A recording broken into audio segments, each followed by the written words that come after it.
Cette émission vous est offerte avec la collaboration de la compagnie Homéocan et son excellent casse-grippe Homéococcinum, ainsi que Dr Ekeveg et sa ligne de produits homéopathiques.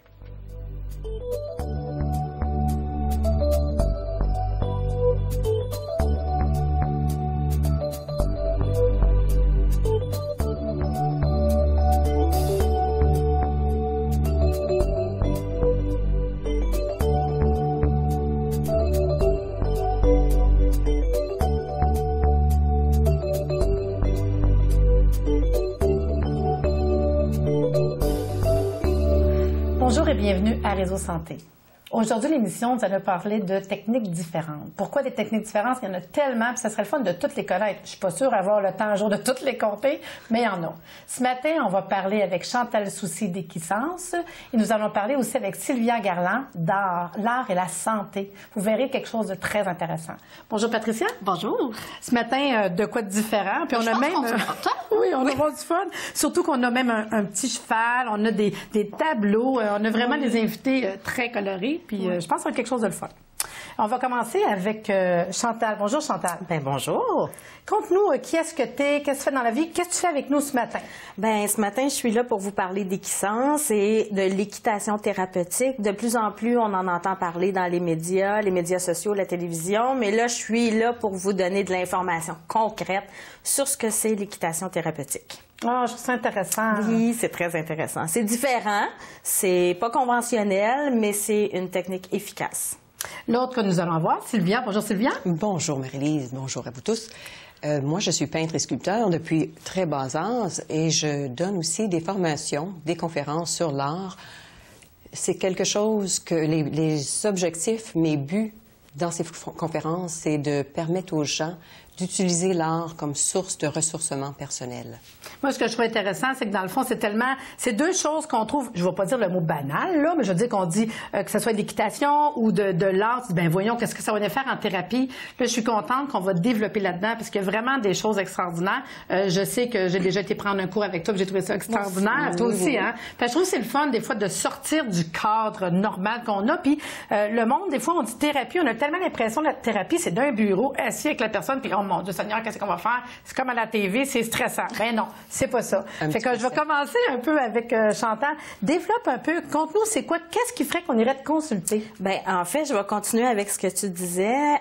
On n'est pas dans un cadre standard, entre quatre murs, avec un thérapeute, justement, pour élaborer sur l'équitation thérapeutique. Il y a plein de volets à l'équitation thérapeutique. Il y en a un qui s'appelle l'équitation adaptée. Donc, on travaille avec des enfants surtout et on va monter à cheval pour les aider au niveau des apprentissages, les séquences. La clientèle, surtout, va être des autistes, de la trisomie, de la déficience intellectuelle, vraiment des enfants qui ont un déficit d'attention avec ou sans hyperactivité, avec des troubles de comportement, des troubles relationnels, mais on va aussi prendre une clientèle qui a des problématiques plus physiques, paralysie cérébrale, dystrophie musculaire. Ouais. Il y a des contre-indications. Que ça, on va en jaser quand on est dans un bureau lors d'une évaluation. Mais sinon, une clientèle qui vit avec des limitations, peu importe lesquelles, peut bénéficier de Puis est-ce que c'est fait dans le cadre d'un suivi complet, mettons, en collaboration avec l'hôpital ou je sais pas, l'équipe soignante? Ben en fait, peut-être. Ben en fait, à la base, ça prend une personne, le thérapeute doit être une personne spécialisée avec une connaissance quelconque. Moi, par exemple, j'ai étudié en éducation spécialisée. Ça peut être une ergothérapeute, une physiothérapeute, une orthophoniste, ça peut être une travailleuse sociale, quelqu'un qui a vraiment étudié avec un type de clientèle spécifique. Ensuite, on a une certification au niveau du cheval. Hein? On s'improvise pas là-dedans. Je monte à cheval n'importe qui. Non, il faut que tu connaisses ton animal puis ton médium parce qu'en fait, le cheval n'est pas un intervenant, mais c'est un moyen d'intervention. C'est un outil, si on veut. Ça reste un être vivant. Mais exactement, c'est un outil. Puis, on a aussi une formation en équitation thérapeutique qui est donnée ici au Canada par une association qui s'appelle l'ACET.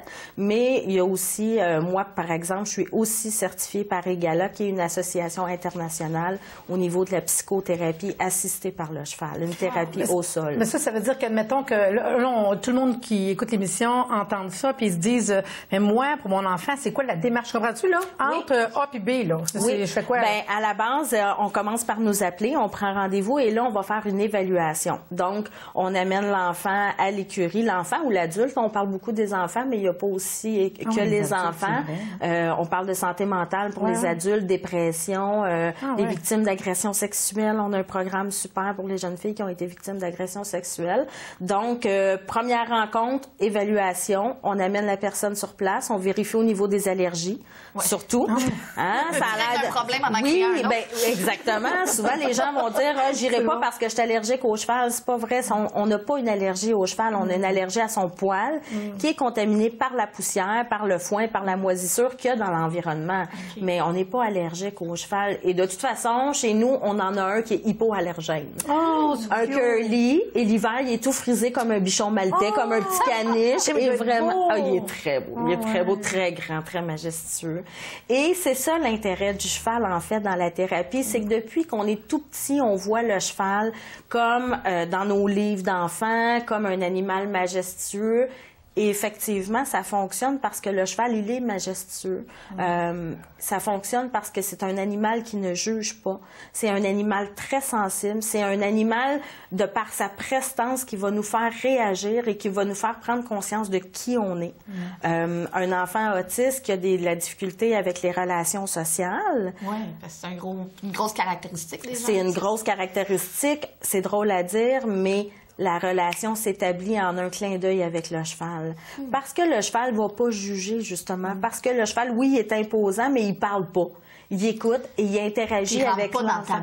Il rentre pas dans ta bulle parce que c'est un cheval, c'est indépendant. Autant ça peut être affectueux, mais c'est aussi indépendant. Alors, même, j'imagine, juste le fait de dire que je vais aller sur le cheval, j'embarque dessus, que ce soit dans n'importe quel cas que tu comptes, il doit déjà avoir juste une grosse phase de fête. Tu sais, dire, hey, je vais embarquer dessus. Tu me mets dans la tête de tous les gens, même quelqu'un qui n'a jamais fait. C'est un exploit, tu sais. Je trouve ça le fun. Puis dans une autre vague d'idées, parce que imagine, on parle de l'équitation, on parle de la santé, on parle de plein de choses qu'on peut régler.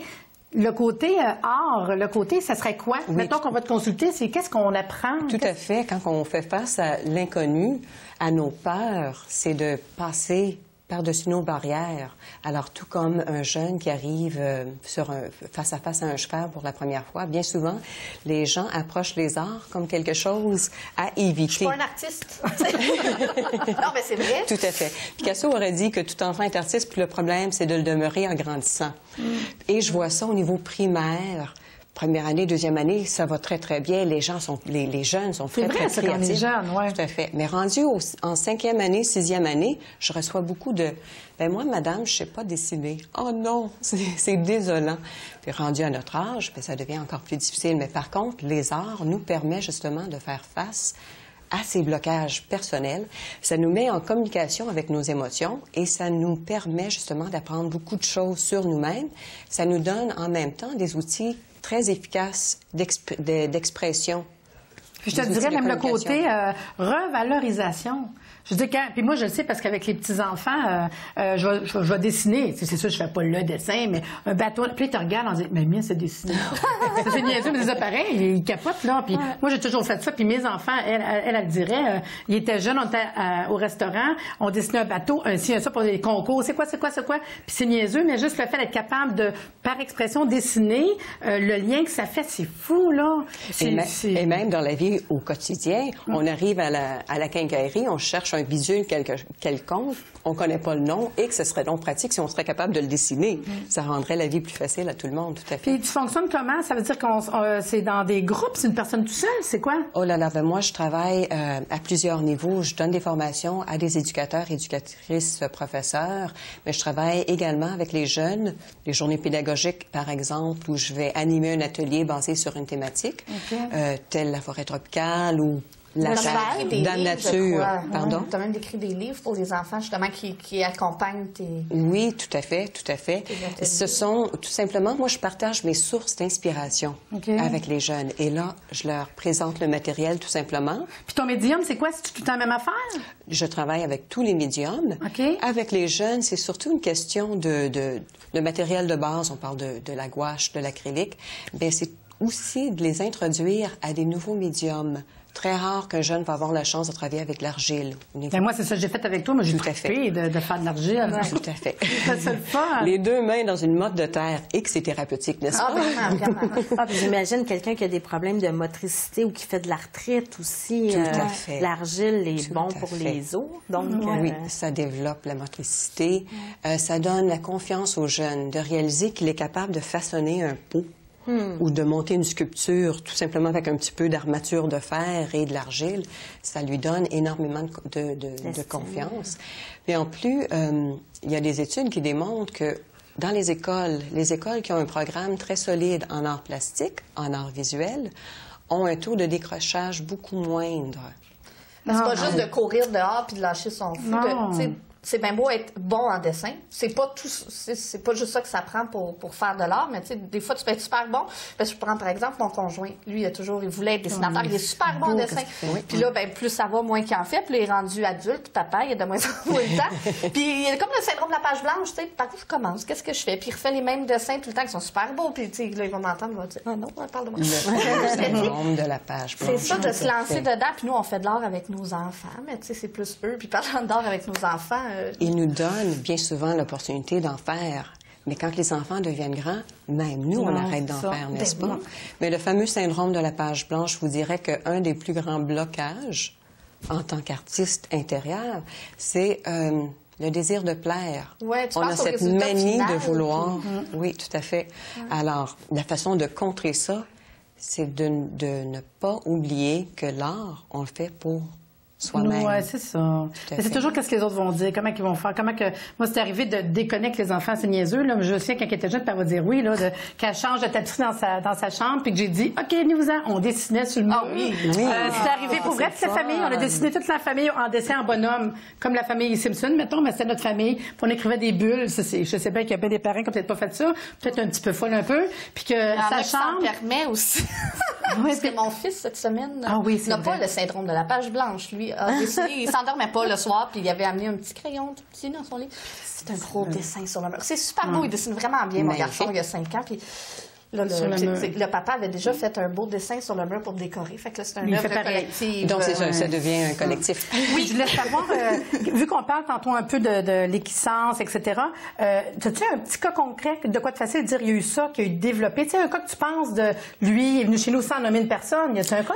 Je vais essayer de le condenser. C'est drôle parce qu'on en parlait tantôt. C'est le fun d'avoir un cas concret. Ben, écoute, comme je disais, on fait de l'équitation adaptée où est-ce qu'on monte les gens à cheval, mais on a aussi de la thérapie assistée par le cheval où est-ce qu'on est au sol. Et un cas rapide, on a demandé à un jeune qui m'impressionnait beaucoup par sa froideur, parce que il nous parlait pas, on n'avait pas d'interaction avec lui.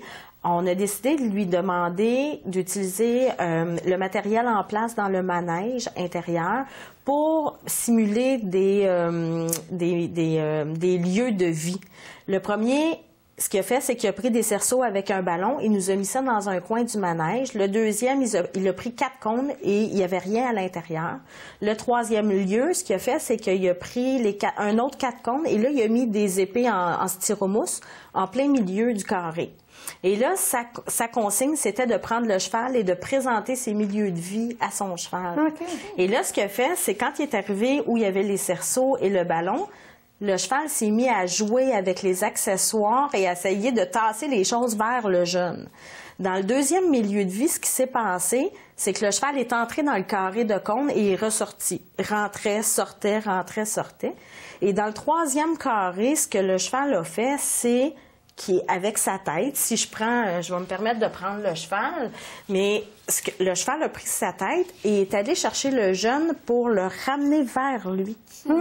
Et là, on se disait, qu'est-ce qui se passe à cet endroit-là? Il n'y a pas d'hasard, ça, Et il n'y a pas d'hasard. Et c'est là où le cheval est intéressant, c'est le miroir de nos émotions. Okay. Alors, quand on est revenu avec le jeune, on a pris le comportement du cheval et on lui a demandé, selon lui, qu'est-ce que ça voulait dire chacun de ces comportements-là? Pourquoi le cheval a joué avec les cerceaux? Alors, il nous a expliqué, ben ça, c'est comme moi, je t'en jouais quand je vais à la maison des jeunes.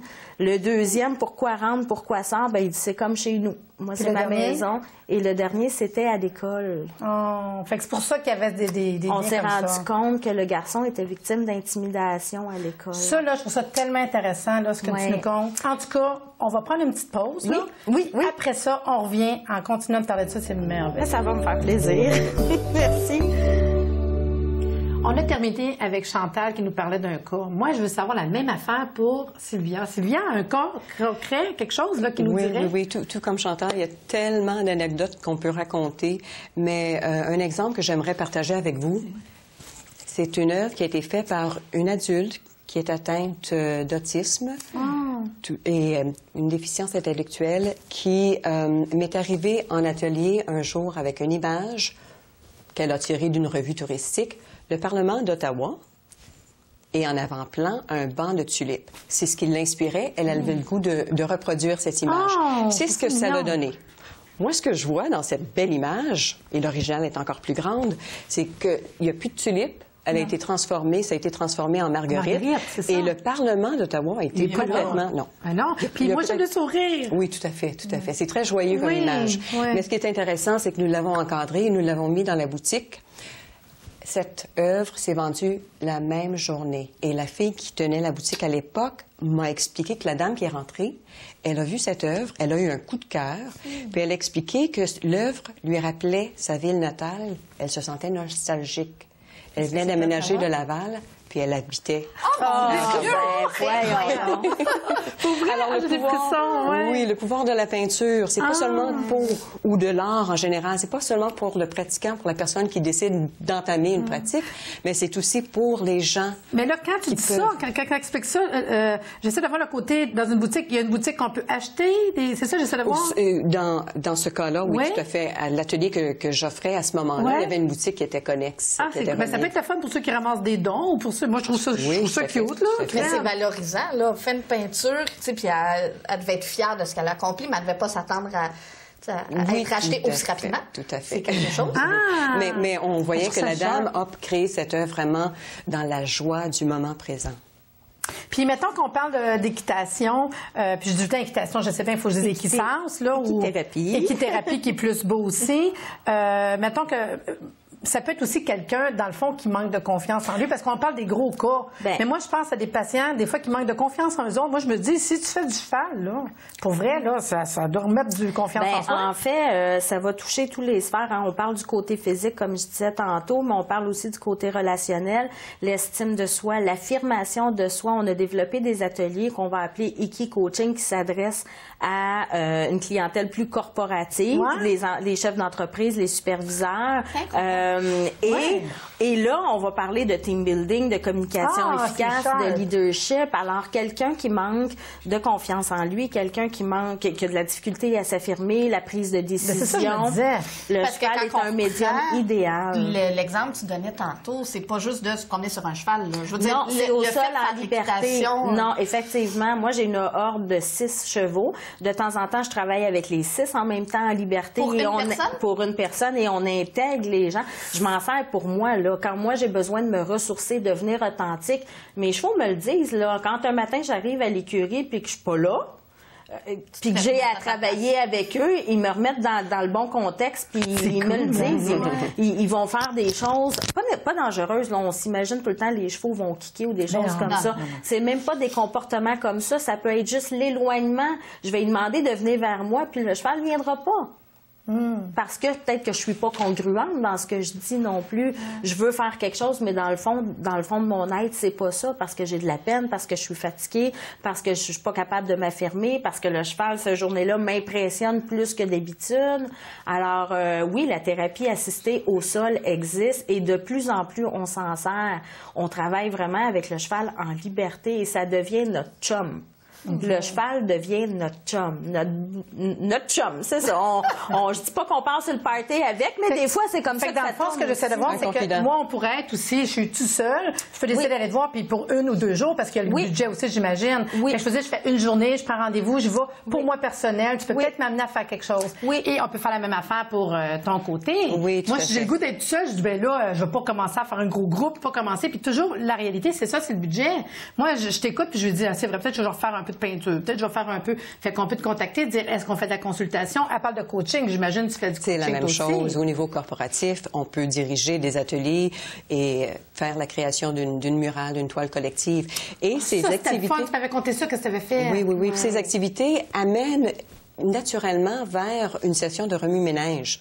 Alors, déjà, on est dans un état de réceptivité et on est plus ouvert à recevoir des sources, des inspirations. Vous aviez fait ça? C'était quoi, là? Tu m'avais conté l'école, une toile, tout le monde ensemble, me semble. T'as pas fait ça? Oui, bien, il y en a eu plusieurs. Ouais. C'était, mettons, dans une école que vous êtes rentrés, puis c'était un projet? Oui, tout à fait. Nous avons transformé un mur totalement désuet, rempli de craques et de vieilles peintures qui écalaient. Nous l'avons transformé en jardin de fleurs. Oh. Et ça, avec des jeunes à partir du niveau préscolaire jusqu'en 6e. Fait qu'il y en a ici, il y en a là, il y en a là. Mais j'aime bien leur faire travailler avec de la peinture en bouteille. Alors, c'est une technique de splash. Puis ils doivent avoir l'impression de faire des graffitis. Oui, tout à fait. Ça vient chercher attirant, ouais. On ne veut pas leur faire des graffitis. Non, mais justement, ça leur donne juste un mur sur lequel ils peuvent travailler, tout comme vous avez eu des murs. Oui, ça, c'est fou. Oui.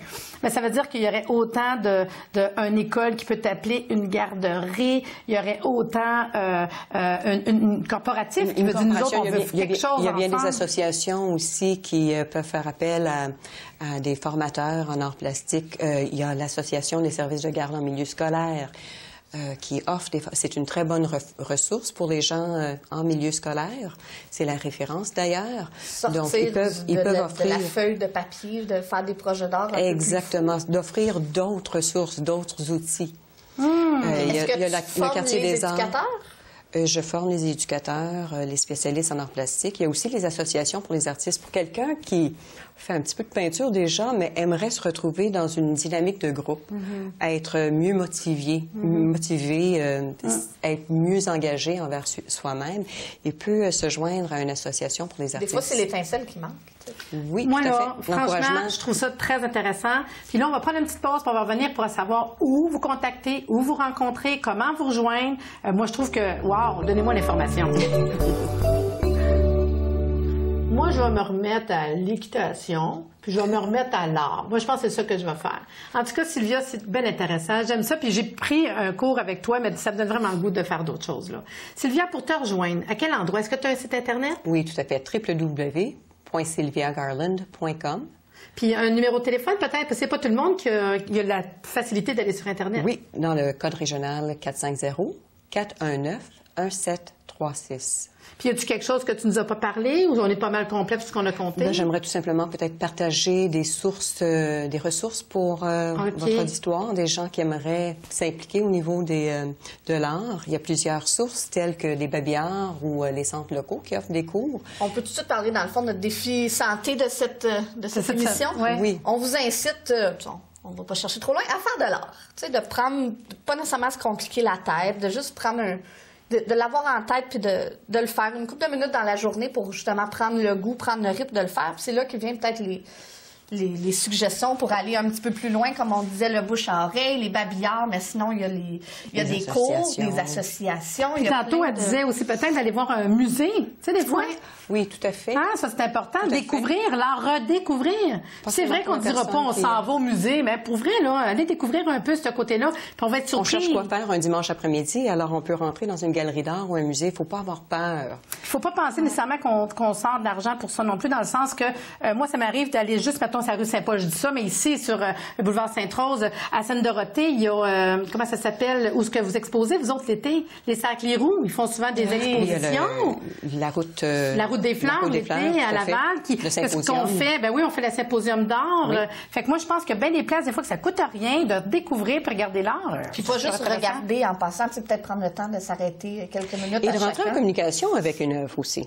Oui, ou de jaser avec la personne qui est fait. Oui. Des fois, c'est qui, c'est quoi, qu'est-ce que tu fais dans la vie. Puis, ça aussi, on en a parlé un petit peu tantôt à la pause, de s'inscrire. Mettons que oui, qu'on commence à avoir le goût, mais ça se peut des fois de prendre un petit cours. Il y a des cours qui sont offerts, qui sont super faciles. Puis des fois, c'est de découvrir, commencer. Autant, on parlait tantôt de tout ce qui est l'art plus physique, mais ça peut être de la peinture, ça peut être dessiné. Mais pour vrai, le monde... Ça peut être l'art aussi simple que prendre un cours en cuisine gastronomique.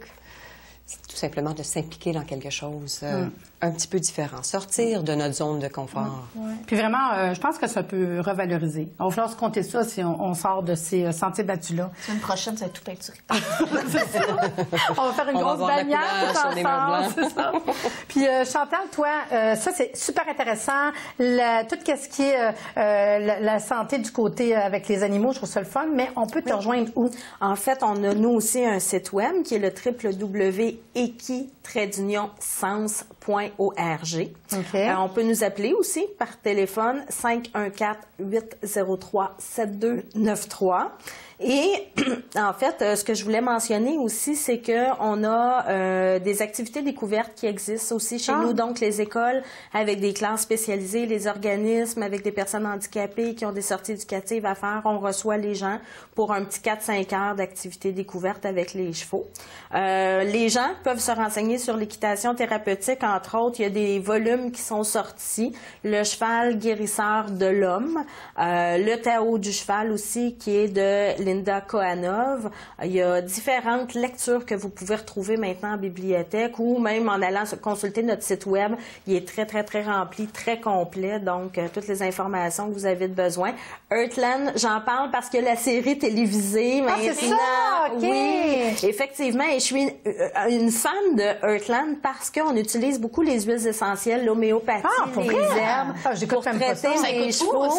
On peut voir ça, c'est un guide qu'on peut se procurer à la bibliothèque. Il y a une collection de livres à la bibliothèque, peut-être les DVD. Tu dis que ça se fait en DVD ou à télévision? Oui, à télévision. Et comme, c'est ça, moi, je suis aussi maintenant accréditée en naturopathie, zoothérapie. C'est quelque chose qui me fascine aussi. Alors, donc, je vous ai amené ça pour faire un clin d'œil à... je savais même pas c'est ça. Oui, effectivement. Puis, on parlait d'inspiration. Vous pouvez venir nous rendre visite puis vous asseoir sur un parc pour regarder nos chevaux dans les champs pour venir dessiner. Ça serait peut-être cool.